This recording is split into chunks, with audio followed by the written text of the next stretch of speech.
Charlie, what are you seeing in our nation in regards to a very demonic agenda, a war against our children that's being carried out through some ignorant teachers and then some full-on evil teachers? Yeah, so we have to get our framing right. Gender doesn't exist, only sex exists. And you must reject this idea of gender. You might say, well, Charlie, I've never heard that before. It's because gender's a new term.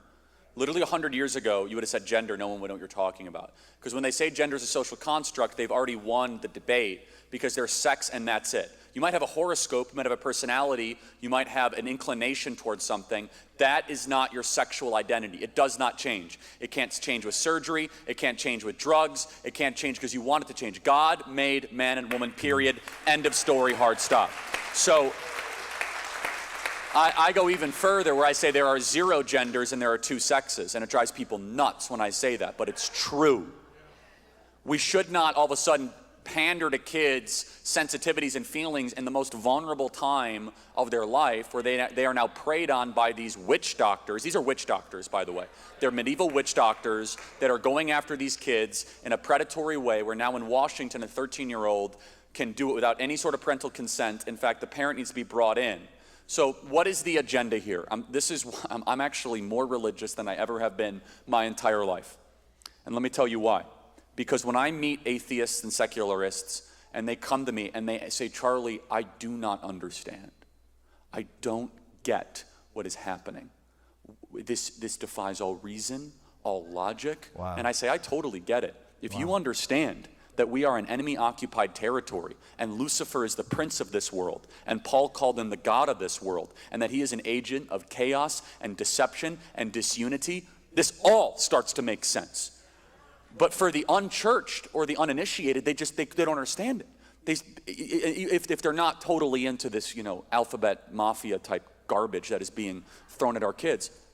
And so what is the root of this? It's demonic because Lucifer, okay, must destroy the bond between a parent and a child. He must. Okay? Now, I encourage you, if you're going to reread the first 5 books of the Bible, which you should, the Pentateuch, and our Lord Jesus Christ loved the first 5 books of the Bible. Yes. Far too often churches stay away from it. Yes. And it is literally the entire New Testament is built on the Old Testament and harmonizes and rhymes throughout. But especially the book of Genesis is written as a non-stop critique and refutation of Egyptian river civilization pagan traditions. We are now re-entering those pagan traditions. Right. And it is interesting. I love the 10 Commandments. I think it's just this eternal moral accomplishment, not just accomplishment, moral revelation that God comes down. And that's an interesting thing, by the way. Most of the world, most of your neighbors on Mercer Island or whatever, they think that morality, that you come up with it yourself. We believe morality is external, that it is given. That distinction right there makes a good society versus an evil society. If you think morality is given to you by something greater than you, you're going to have a pretty decent society. If you think morality comes from within, you get Nazi Germany. Okay, so, and that's not an exaggeration, okay? So that right there alone shows the necessity for God. But think about it. Of all the things that you could command people to do, of all the things that you want to prevent people from doing, you have this incredible commandment. Honor your mother and father so that you may live long in the land of which you are in. So let's build this out a little bit. Honor, it comes from a Hebrew word which literally means heavy, to treat heavily, meaning the burden is heavy. You're not going to treat it lightly. Now, interestingly enough, in Hebrew, the word light and curse is the same word. So if you were to curse your parents, you were to treat them lightly. If you're honoring your parents, you were to treat them heavily. It's the only one of the 10 Commandments that involves a promise and involves your country. Honor your mother and father so that you may live long in the land of which you are in. You will remain free and you will live long in your nation if moms and kids, dads and kids have a tight bond. Satan must destroy that bond. And one of the ways he is doing it is not just through all the typical avenues, is through this transgender garbage, is preying on especially young girls and young boys to a lesser extent, but young girls that are going through puberty and they have puberty anxiety, and instead of having puberty be the solution to their problems, which is to wait some time, many women in this audience probably remembers back to a time where you did not feel at place in your own body, or you say, aren't you glad that you didn't go to reconstructive surgery and chop off your breasts and get a hysterectomy?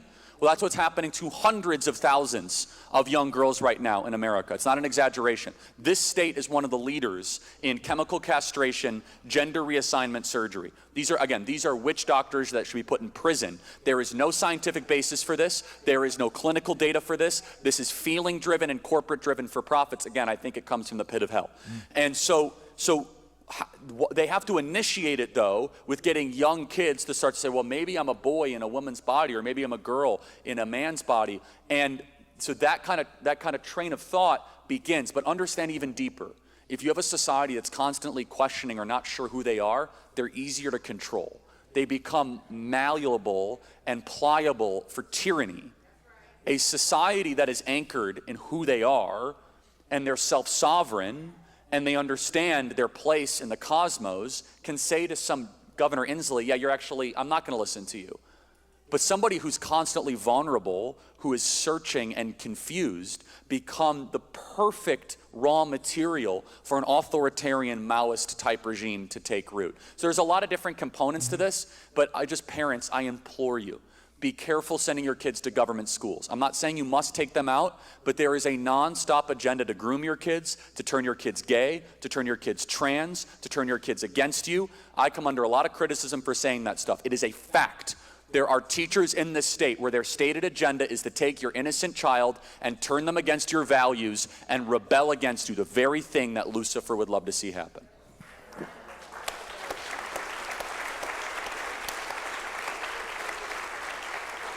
So we were saying that you're called into this political realm, and I'm called into this church realm, and then we have others here, and they're called into what has become a very dark realm of education. Yeah. And we do have some incredible teachers here that teach in the public sector that are refusing to teach various curriculums. But on one hand, we need believing believers that are serving in these dark, dark places. And Charlie, could you just bring some encouragement and kind of bring a fresh charge to our amazing kingdom teachers that are on the front lines, and for those considering being teachers, is there something that you can bring for them today? Yeah, pray for wisdom and God will give it to you generously, James 1:5. And if you are in a government school position and you are tenured, I think that you should speak your faith every single day, and I think you should make them fire you. If they're allowed to put forward sexual perversion, come on. And they're allowed to do the alphabet thing, and they're allowed to do the rainbow flag thing, those are religious symbols, by the way, make no mistake. Why can't you proclaim the truth of Jesus Christ? And by the way, if you have tenure, it's not easy to fire you. They can make life hell for you, they could really go after you, but you might say, well, Charlie, I want my pension and all that. Okay, fine. Those are excuses, and that's fine, and maybe you could go find a job somewhere else, but you're asking me what you should do. You have a ministry opportunity, okay? You're a government school teacher, and you have kids that are searching. They're grappling for the truth. And maybe you don't have to be as blunt as I am, but maybe you can ask questions. Maybe a 14-year-old says, Mrs. Smith, I'm actually a boy, but I was born a girl. And you're like, is that really how you feel? Here's a video of thousands of people that regret, quote-unquote, transitioning. Maybe you should wait till you're 18. That alone could change that kid's life. One person challenging the narrative could save a kid from irreversible surgery. One person. And so, pray for wisdom. Some of you are going to be very outspoken, some of you are going to be quieter, but my goodness, what I have found is that there are so many of these kids that there's this unbelievable, again, we have thousands of these videos coming up of these young, now like 25, 26-year-olds that regret all the surgery. There's nothing they can do. They can't go back to how they were. There's nothing we can do now except maybe give them money, and they're suing all these witch doctors. And there's this one in particular in New Hampshire says, I was affirmed by everybody. This is an unbelievable video. And she said, if one person would have not affirmed me, I would have not done the surgery. Maybe affirmation is the wrong thing to do.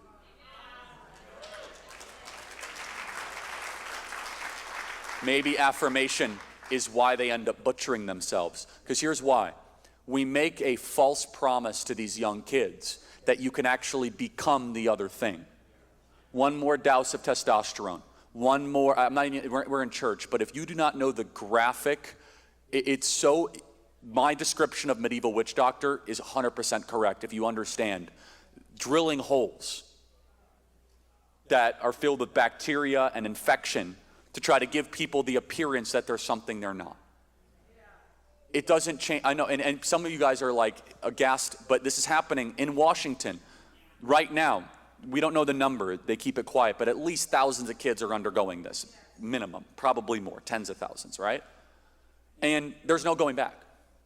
And so if you're a teacher in that environment, please do what you can as a rescue mission to save these kids. Please. And by the way, parents are being held hostage by these doctors because these doctors will say, well, your kid is threatening to kill themselves, and would you rather have an alive trans son than a dead daughter?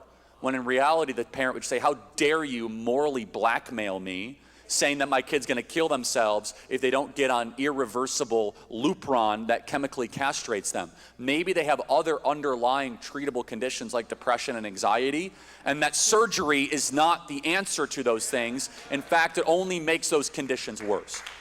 Wow.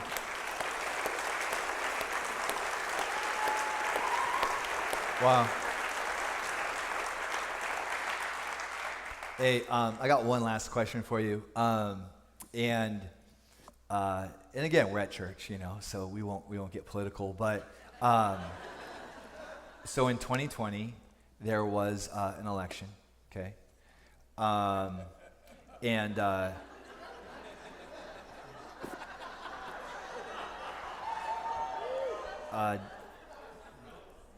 we're gonna try not to get us kicked off of YouTube. Calm down. There was this political candidate who was just phenomenal, but we just didn't see it coming because he figured out a way of not promoting himself at all, you know, and he figured out a way where he literally could stay actually in a literal basement and not have to travel, not have to get people excited about his campaign, and you know, and God bless him. I mean, he's a little older, okay. And sometimes, I'm not going to judge, because, dude, sometimes I have difficulty finishing my sentences, you know what I'm saying? So I am not going to stand here and judge him for not being able to complete sentences, but just saying, you know, Donald Trump was out every day, traveling the nation, kissing babies, okay, doing speeches, and so a lot of people just thought that Trump was going to get elected. But strangely enough, the guy that didn't really do anything outside of Zoom talks, and I do Zoom talks, right? I'm not judging. Somehow, fairly won the election, and it just shocked everybody. So my question for you is, you know, we're going into an election year this next year. And we were so shocked and blown away in 2020 because of just how much integrity was shown in that election that there's probably people here wondering, how do we position ourselves as we go into an election year? Should we be nervous about integrity in voting? And how are you positioning yourself to get people to not be passive and complacent as we go into a very important year for our country? Yeah, it's an important question. That was really creative the way you went about that. That was something. YouTube loves me, by the way. I just tell them what they want to hear. I'll honor the rules. Look, I mean, here's the facts. If the American church showed up and worked and voted, this wouldn't even be close. A majority of Christians are not voting. A majority of pastors are not giving sermons on these issues. And the criticism I get is, well, Charlie, that's not the most important thing. I totally agree. It's not the most important thing. It's the second most important thing. The most important thing is sharing the gospel of Jesus Christ every single day. The second most important thing is making sure you could do the first thing.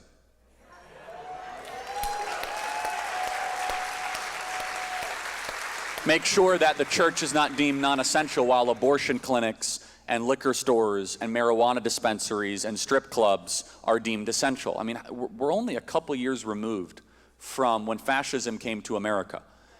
So look, the church needs to rise up and needs to do something about it. This election is going to be the most unpredictable, confusing election in history. There's probably going to be third-party candidates, no labels, Cornel West. We talk about this on our show all the time. I have no idea how this is going to end up. Donald Trump is facing 600 years in federal prison. It's true. And by the way, it's not, I'll be honest, one of the great disappointments is how silent and quiet the church has been in this massive injustice of them targeting Donald Trump. It is, I have not seen the American pastoral community come out and say, this is modern day Maoism, where you can use the force of the federal government to go after a political dissident who's a former president on drummed up fake charges, like absolute fake charges. You might hate Trump in this audience, but there's no excuse for you to say that what's happening to him is proper, ordinary, or acceptable. I'm not even here to tell you to like him, okay? You might hate him.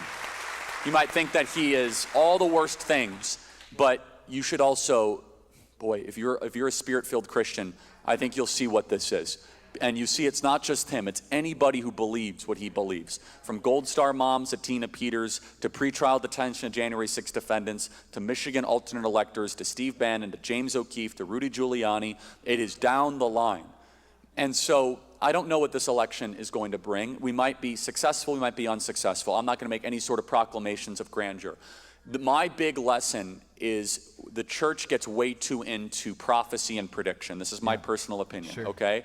And not as much into marching orders. What are you going to do? And so my theology is the Nicene Creed, is the inerrancy of Scripture, is that God will meet us halfway with something miraculous if we obey, if we act with obedience. And I will be honest, it is going to take a move of God for Donald J. Trump to become president again. But I believe in a God of miracles. But a God of miracles is not, I'm going to sit on my couch and just hope it happens. It's going to be, I'm going to scrap for every single itch. I'm going to fast and pray for my nation. I'm going to get involved politically. I'm going to run for school board. I'm going to care about my precinct. I'm going to be aware. I'm going to do whatever I am called to do, whatever that is, right? And we help at Turning Point, help fill that gap or fill that void. But you know, somebody said the other day, is they said, well, Charlie, you know, how big of a miracle is this going to take? That's a question of how are we going to act obediently, not just politically, but just whole of life. And so this is what I said yesterday in Yakima, and I'm going to encourage you guys to have this belief system, okay? Which is, you have to come into the mindset that you're going to have an unfavorable outcome on election day, okay? You have to come in, and this is what I think one of the magic of 2016 was, is that basically everyone thought we were going to lose. And all of a sudden we didn't, and it was like this miraculous thing. But then I'm going to challenge you. Are you still going to be involved in the fight in December of 2024? Yeah, come on. If you don't get what you want, if Joe Biden is elected to another 4 years, are you going to give up? Are you going to and you might be upset. You might take 30 days off. You might mourn the loss. That's okay. But are you going to surrender? Because understand what is really going on here from Lucifer, from the pit of hell, is a mass demoralization campaign. And guess what? When I speak to secular audiences, they have a good excuse as to why they give up. You as Christians have no excuse. None. If you believe that Jesus is the king of the world, you have no excuse to be cynical or to give up. Ever. You could be nothing but hopeful and joyful and expectant.